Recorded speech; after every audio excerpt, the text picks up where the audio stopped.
대림절 네 번째 주일에 우리 주님께 예배하기 위해서, 우리 주님께 예배 드리기 위해서 이 자리에 나와주신 우리 사랑하는 로고스 교회 가족 한 분 한 분을 우리 주 예수 그리스도의 이름으로 환영하고 축복합니다. 대림절에 몇 주일이 있다고 제가 말씀을 드렸었죠. 대림절은 몇 주일인지 다 아시죠? 대림절 안에 주일이 몇 주일이 있죠? 제가 손 모양을 해드려야 될까요? 대림절 네 주일이 있는데요. 네 주일 중에서 이제 마지막 주일, 네 번째 주일을 오늘 우리는 보내고 있습니다. 무슨 뜻인가요? 우리 주님께서 오실 날이 가깝다는 뜻입니다. 그래서 우리는 주님께서 오실 날을 고대하면서 또 2000년 전에 이미 오셨던 우리 주님을 기념하면서 오늘을 또 성탄 감사 주일로 보내고 있습니다. 오늘 하나님께서 우리에게 주신 말씀은 주님 오심을 예언한 구약 성경의 말씀, 선지서의 말씀, 미가서 5장 2절에서 5절 상반절까지의 말씀입니다. 방금 전에 읽어드렸지만요, 미가서 5장 2절부터 읽어드렸잖아요. 특별히 미가서 5장 2절이 이제 좀 중요한데요. 미가서 5장 2절은 마태복음 2장 6절에 인용된 말씀입니다. 예수님의 생애를 기록한 복음서는 4개가 있죠.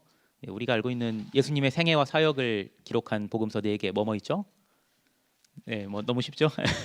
마태복음, 마가복음, 누가복음, 요한복음 이렇게 4개의 복음서가 있는데요. 이 4개의 복음서 각각이 예수님의 탄생을, 예수님의 출생을 예언한 구약 성경의 여러 본문 말씀들을 인용합니다. 그런데 미가서 5장 2절을 인용하고 있는 복음서는요, 마태복음 하나뿐이에요. 마태복음 2장 6절에 인용됐다고 제가 말씀을 드렸죠. 왜 유독 마태복음만이 예수님의 탄생에 대한 예언의 말씀으로, 여러 말씀들이 있는데 이사야서 말씀들을 포함해서요, 왜 유독 마태복음은 예수님의 탄생을 예언한 말씀 중에서 미가서의 말씀을 인용하고 있는 걸까요? 오늘 본문을 통해서 그것을 살펴보고자 합니다. 먼저 마태복음이 인용하고 있는 오늘 본문의 시작, 미가서 5장 2절을 제가 다시 한번 천천히 읽어드려 볼게요. 베들레헴 에브라다야, 너는 유다 족속 중에 작을지라도 이스라엘을 다스릴 자가 네게서 네게로 나올 것이라. 그의 근본은 상고에 영원에 있느니라. 어떤 맥락에서 마태복음이 이 미가서 5장 2절의 말씀을 인용하고 있는지 혹시 아세요? 동방박사들, 이렇게 말씀드리면 조금 실마리가 잡히실 건데요. 동방박사들이 예루살렘을 찾아와요. 동방에 멀리에 있던 박사들인데 그 사람들이 이스라엘 땅 예루살렘에 찾아온 거예요. 이스라엘 예루살렘에 찾아와서 누구를 찾아가죠? 유대인의 왕이 누구였어요? 그 당시에 유대인을 다스리던 왕이 헤롯 왕이었잖아요. 그래서 헤롯 왕을 찾아가요. 그래서 헤롯 왕에게 질문을 하는데 이렇게 질문하는 거예요. 유대인의 왕으로 나신 이가 어디에 계십니까? 이 말을 들은 헤롯이 어땠을까요? 유대인의 왕이 누구예요? 자기인데 자기는 뭐 아들 난 적이 없거든요. 근데 유대인의 왕으로 나신 이가 어디에 계시냐고 물어보니까 헤롯 왕이 화들짝 놀란 거예요. 그리고 위기 의식을 가진 거죠. 반역을 누가 일으킬 사람이 나온 건가? 나의 왕위를 빼앗을 사람이 나왔다는 건가? 태어났다는 건가? 그러면서 어떻게 하죠? 헤롯 왕이 그 태어났다는 아기, 동방박사들이 별을 보고 찾았던 그 유대인의 왕으로 난 그 아기를 찾아서 죽이려고 하죠. 근데 어디 있는지 모르니까, 자기도 모르잖아요. 그래서 동방박사들은 안심시켜서 보내요. 내가 찾아서 알려주겠다 이렇게 하고서 안심시켜서 보내고, 죽이려고, 안 좋은 의도를 가지고 그 아기를 찾아서 죽이려고 어떻게 하냐면요, 그 당시에 율법학자들하고 제사장들을 불러요. 대제사장들을 불러요. 다 불러 모아가지고 뭐를 질문하냐면은 이렇게 물어보는 거예요. 그리스도가 어디에서 태어날지 구약 성경이 예언하고 있었느냐, 이렇게 물어보는 거예요. 그러니까 그들이 대답하죠. 율법학자들이고 대제사장들이니까 성경을 알고 있잖아요. 뭐라고 대답하냐면 유대 베들레헴에서 태어날 것이라고 성경이 예언하고 있다고, 그렇게 말씀하는 거예요. 그때 이 대제사장들 그리고 율법학자들이 내놓은 구약 성경의 말씀이 미가서 5장인 거예요. 그래서 그 말씀을 헤롯 왕에게 들려주는 거죠. 실제로 미가서 5장 2절에 이 예언의 말씀이 이루어져서 예수님께서 그때 어떻게 되죠? 베들레헴에서 탄생하시죠. 마태복음이 인용하고 있는 이 미가서 5장 2절에는요. 우리가 반드시 알아야 할 중요한 사실 두 가지가 있어요. 그래서 그거를 제가 여러분께 좀 말씀을 드리고자 하는데요. 첫 번째는 예수님께서 이 땅에 오신 이유가 이스라엘을 다스리기 위해서라는 사실입니다. 방금 전에 읽어드린 미가서 5장 2절에 말씀하고 있었죠. 이스라엘을 다스릴 자가 내게서 내게로 나올 것이라. 성탄 감사주의를 보내고 있는 오늘 여러분은 무엇으로 인해서 예수님께서 이 땅에 오신 그 사건을 감사하고 계십니까? 아마도 많은 분들이 이렇게 대답하실 거예요.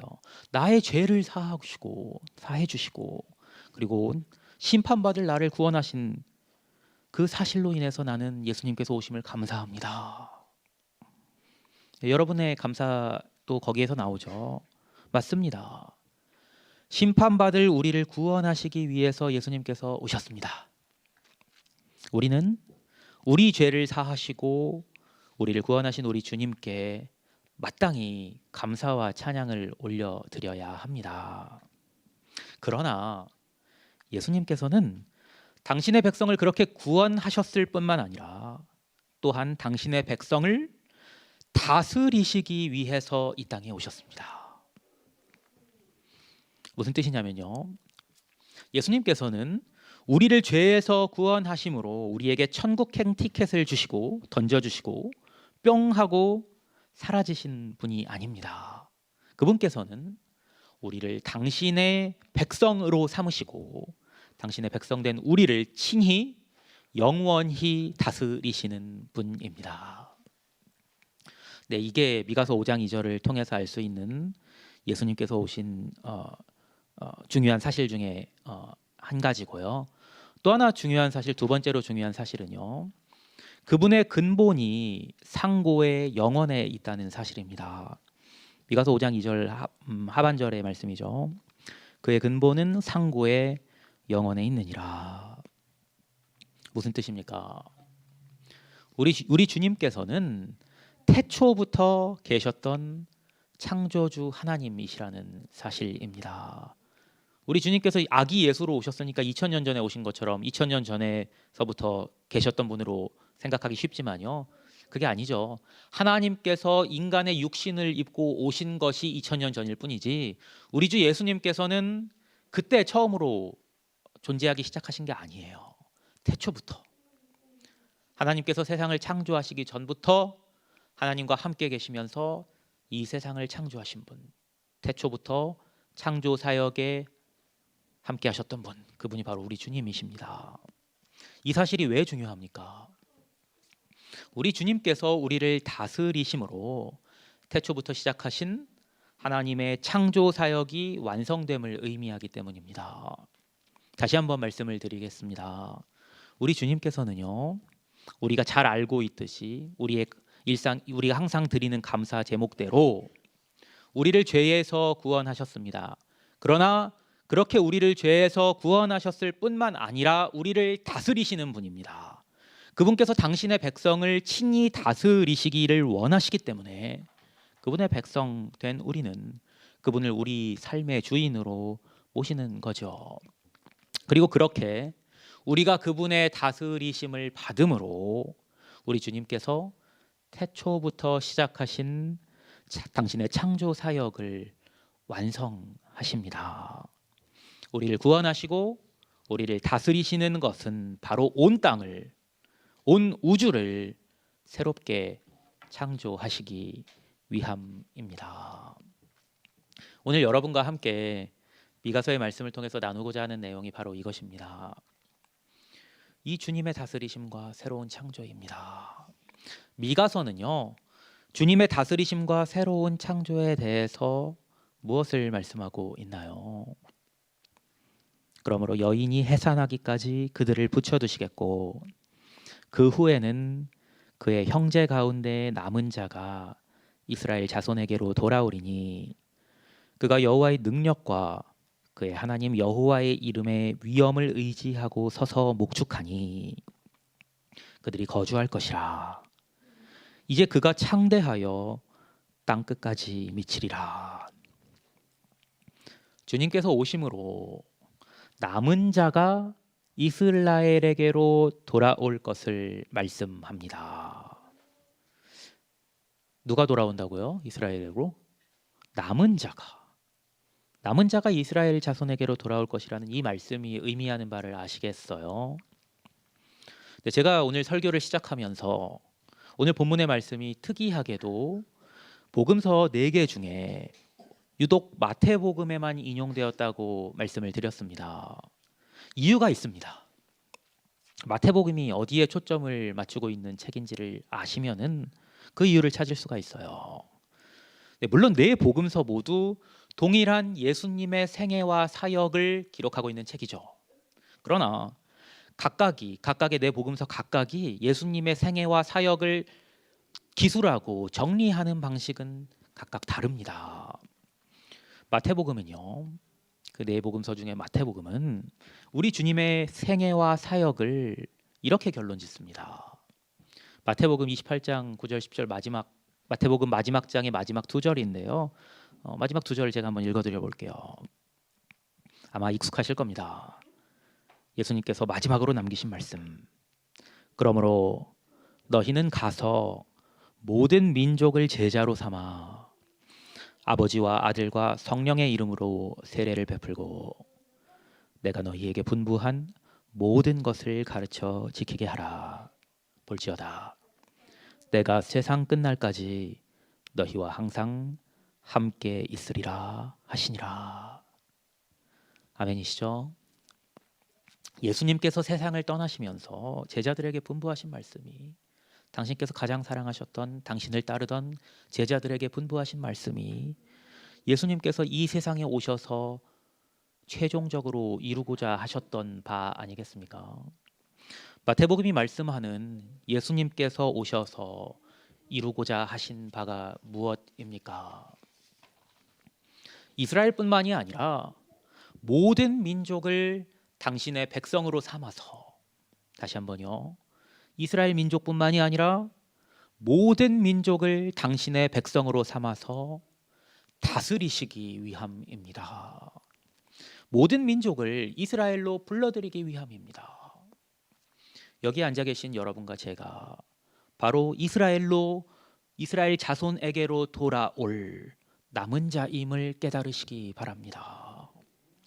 그리고 진정으로 여러분 한 사람도 거기에서 소외되지 않고 남은 자 되어서 이스라엘 자손에게로 돌아오는 역사가 있게 되기를 축원합니다. 그렇게 하나님의 백성이 되어서 이스라엘에 돌아오는 모든 사람을 우리 주님께서 친히 목축하신다고 말씀합니다. 방금 전에 제가 읽어드렸죠. 목축한다는 게 뭡니까? 목축한다, 무슨 뜻입니까?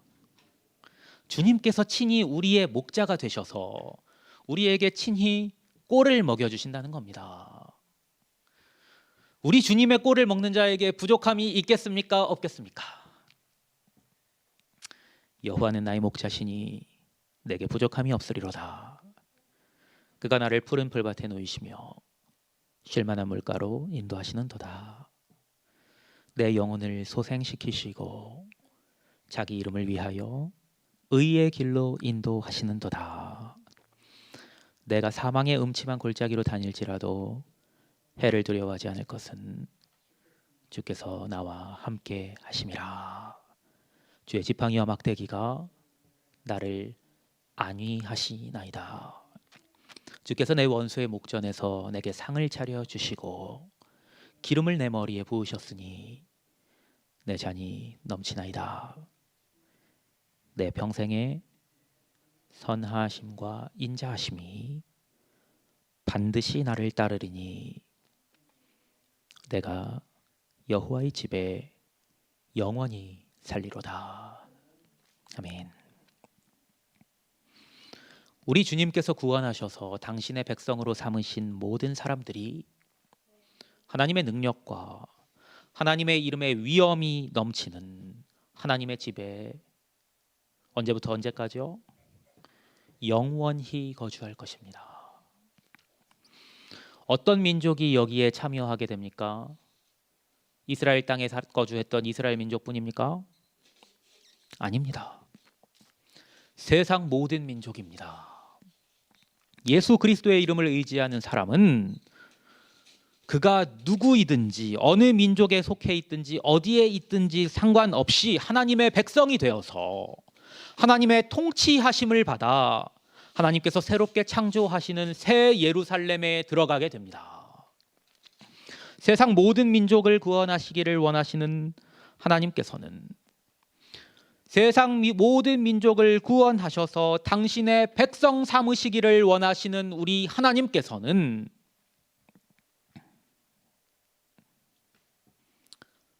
우리를 구원하셨고 또 지금 이 순간에도 세상 곳곳에 흩어져 있는 모든 사람들을 구원하셔서 다스리시기 위해서 열심을 내고 계십니다. 그리고 하나님의 그 열심이 지금 이 자리에 있는 우리에게도 미쳐서 우리 또한 하나님의 통치를 받아서 하나님의 새로운 창조에 참여하는 영광을 누리게 되었음을 믿으시기 바랍니다. 이것이 우리가 오늘 성탄 감사주일을 맞아서 감사로 하나님 앞에 예배할 수 있는 이유입니다. 우리 주님의 다스리심과 새로운 창조로 인해서 이 땅에 무엇이 이루어질까요? 아무것도 안 이루어질 리는 없죠. 우리 주님께서 다스리시고 우리 주님께서 새롭게 창조하시는 이 땅에 아무 일도 일어나지 않는다면 그건 이상한 일이잖아요. 네, 무슨 일은 일어날 건데 무슨 일이 일어날까요? 오늘 본문의 마지막 절입니다. 마지막 문장이기도 하죠. 그리고 오늘의 설교 제목이기도 합니다. 이 사람은 평강이 될 것이라. 평화입니다. 예수님의 탄생의 소식을 처음으로 들은 사람이 누구죠? 제가 지금 대답하기 좋으시라고 아까 찬송하면서 먼저 말씀을 드렸던 거예요. 밤에 한밤중에 밖에서 자기 양떼를 지키던 목자들입니다. 그 목자들에게 홀연히 수많은 천군이 나타나서 하나님을 찬송하면서 이렇게 노래합니다. 잘 아시는 구절이죠. 지극히 높은 곳에서는 하나님께 영광이요, 땅에서는 기억하세요? 하나님이 기뻐하신 사람들 중에 평화로다. 우리 주님께서 오셔서 이 땅을 통치하시고 이 땅을 새롭게 하심으로 하나님께서 영광을 받으시고 지극히 높은 곳에서는 하나님께 영광이요, 그리고 땅에서는 평화가 임합니다. 2000년 전 이스라엘 땅 수도 예루살렘이 아니라 작은 동네 베들레헴에 심겨진 이 평화의 씨앗이 하나님의 백성된 우리의 마음에도 심기어져서 그 싹이 우리 마음속에서 움트게 되기를 소망합니다. 우리 주님께서 다시 오실 때에 그 평화가, 우리 주님께서 씨앗 되셔서 시작하신 그 평화가 온 땅에 널리 퍼지고 온 땅을 뒤덮어서 온 땅은 주님의 평화로 가득하게 될 것입니다. 사랑하는 여러분, 그러면 우리가 해야 할 일은 무엇이겠습니까? 오늘 보면 미가서가 어떤 책인지 아세요? 미가서는요, 이스라엘을 향해서 불의에 빠져 있던, 좀 더 구체적으로 말씀드리면요, 우상 숭배와 사회 부정의라는 불의에 빠져서 있던 이스라엘을 향해서 불의를 떠나서 공의를 따라 살라고 경고하며 말씀하는 책입니다. 공의로우신 하나님께서 그리스도를 보내셔서 마침내 당신의 공의를, 그리고 그 공의를 통한 평화를 온 땅에 이루겠다고 선언하신 책입니다. 우리는 그리스도를 주인 삼은 사람으로서 공의의 삶을 통해서 이 땅에 평화를 가져와야 하는 그 사명을 지닌 사람들입니다. 예수님께서 오신 성탄주일입니다. 우리 주님께서 오신 이유가 무엇인지 이미 제가 말씀을 다 드렸죠. 주님께서 오신 그 이유를 깊이 생각하심으로 주님의 뜻을 따라서 매일매일의 삶을 거짓과 불의가 아니라 정직과 공의로 채우시기 바랍니다. 그동안 진실되지 못했고 정직하지 못했고 사랑하지 못했다면 지금이라도 그렇게 하십시오. 우리 예수 믿는 사람들은요, 화평케 하는 사람들이어야 합니다. 그러지 못하면서 어떻게 우리 스스로를 평강의 주님께 속한 사람이라고 말할 수 있겠습니까? 이 사람은 평강이 될 것이라. 이 말씀이 그리스도를 주인 삼아 그분의 통치를 받으며 그분의 새로운 창조에 참여하실 여러분에게 들려지는 은혜가 있기를 우리 주님의 이름으로 간절히 축원합니다. 우리 노력으로 할 수 있는 게 아닙니다. 아시죠? 안 되는 거. 그러나 우리가 우리 주님께 우리의 삶을 내어드릴 때 성령께서 우리 안에 내주 역사하셔서 우리로 평강이 되게 하십니다. 올해 성탄절에는 우리 주님께서 저와 여러분을 온전히 다스리셔서 저와 여러분이 우리 주님께서만 주실 수 있는 그 평화를 풍성하게 누리는 은혜가 있었으면 좋겠습니다. 그리고 그 평화로 인하여서 여러분이 또한 평화의 사람 되셨으면 좋겠습니다.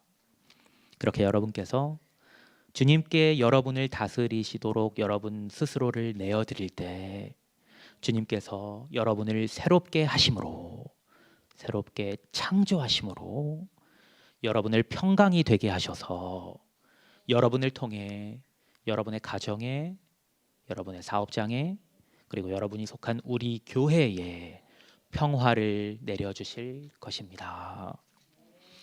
우리 주님께서 부활하신 뒤에 제자들에게 오셔서 제자들 가운데 서서 이르신 말씀을 여러분에게 전하는 것으로 오늘 설교를 마치도록 하겠습니다. 우리 주님께서 부활하셔서 제자들 앞에서 서셔서 어떠한 톤으로 어떠한 목소리로 이 말씀을 하셨을지 생각하면서 한번 우리 주님의 말씀을 들어보시겠습니다. 너희에게 평강이 있을지어다. 기도하겠습니다.